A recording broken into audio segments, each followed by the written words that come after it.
He would redefine what it meant to be a knight, but it would take years of darkness.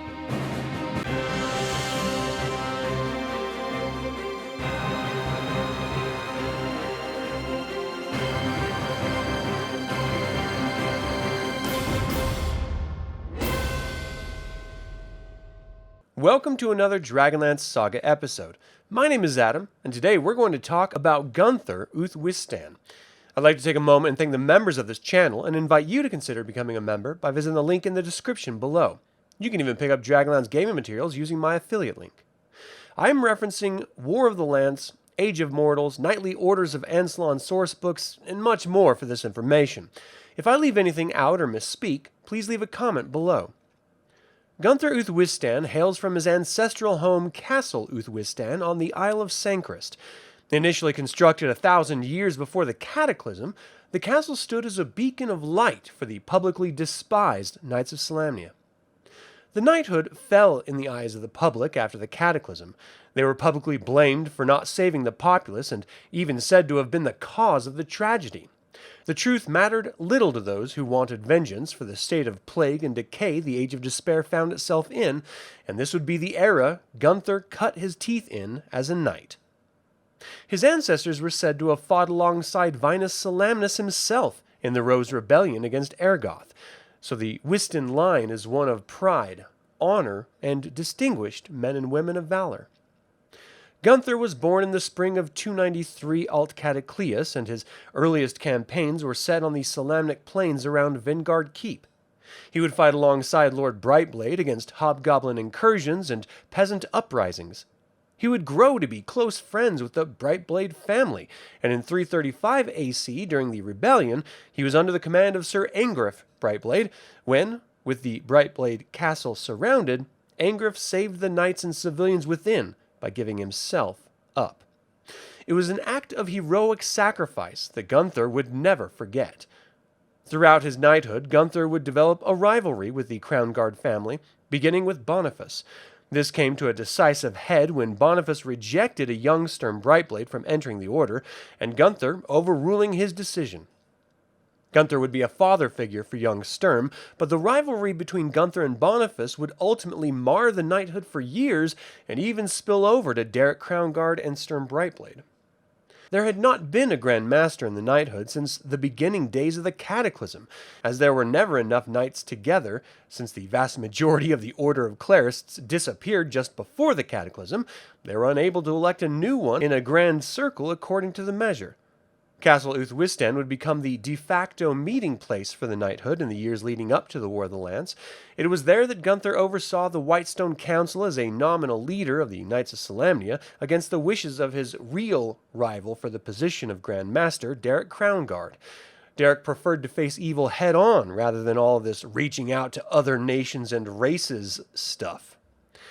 When Derek Crownguard returned to Sancrist with the Dragon Orb and Sturm Brightblade, it was only through Gunthar Uth Wistan's influence that Sturm was not expelled entirely from the Order, but instead made a full knight of the crown.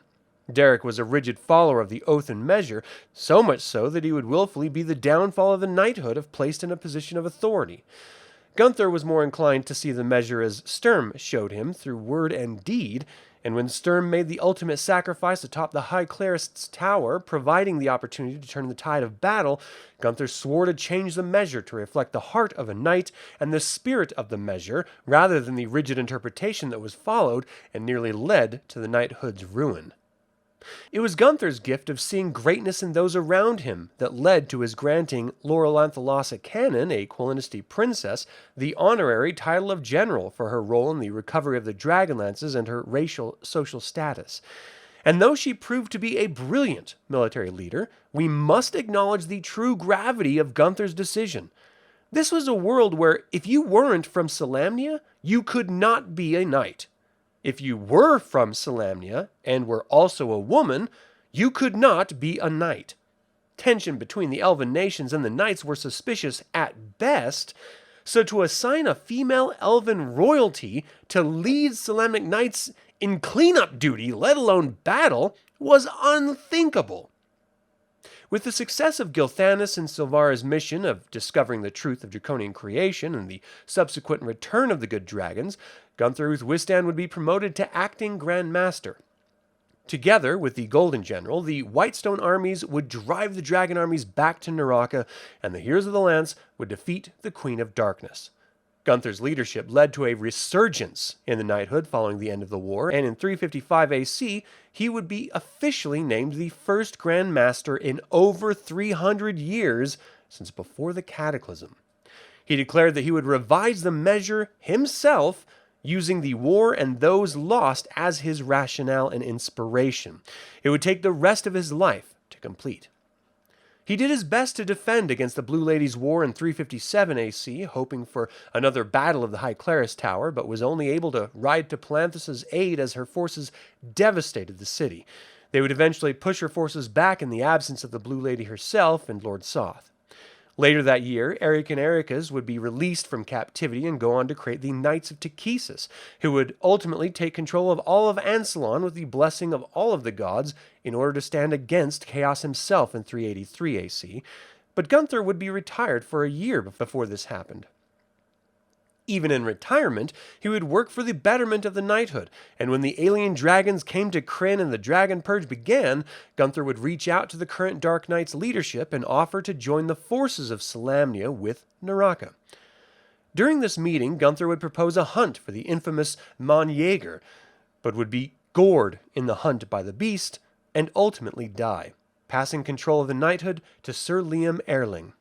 Lord Erling's first act would be to finally unveil the new measure Gunthar spent the last part of his life working on. Gunthar Uth Wistan died 9 years after the Summer of Chaos. His legacy is one of vision and adaptation, of asking knights to rely on one another with faith and honor through actions, not the recitation of passages. This is a radical reformation of the Solamnic Knights measure in a time removed from its patron deities. Gunthar never knew any significant times of peace. If it wasn't the people of Ansalon rising up against the knighthood, it was the knights themselves warring with each other. Then came the dragon armies, the Blue Ladies' War, and the Chaos War, followed by the dragon overlords. They say it takes immense pressure and time to create a diamond. I would argue that is exactly what was needed to define Gunthar Uth Wistan, whose legacy will forever be one of vision, restoration, reformation, and honor. He was the last of his name, having lost his sons in the years of war, but we can be sure his name will live on as long as the Knights of Solamnia stand up to their oath. Es Sularis Oth Mythas, my honor is my life. But that is all the time I have to talk about Gunthar Uth Wistan. I hope you enjoyed the information. What did you think of Gunthar's legacy? Should he have reached out to Muriel or Brenna? And finally, do you think the Whitestone armies would have won the war without his leadership? Leave a comment below. I'd like to take a moment and remind you to subscribe to this YouTube channel, ring the bell to get notified about upcoming videos, and click the like button. This all goes to help other Dragonlance fans learn about this channel and its content. Thank you for watching. This has been Adam with DragonLance Saga, and until next time, remember, don't grieve, dear one. Don't cry. The Forest Master said to us in Darkenwood that we should not mourn those who have fulfilled their destiny. Mine is fulfilled.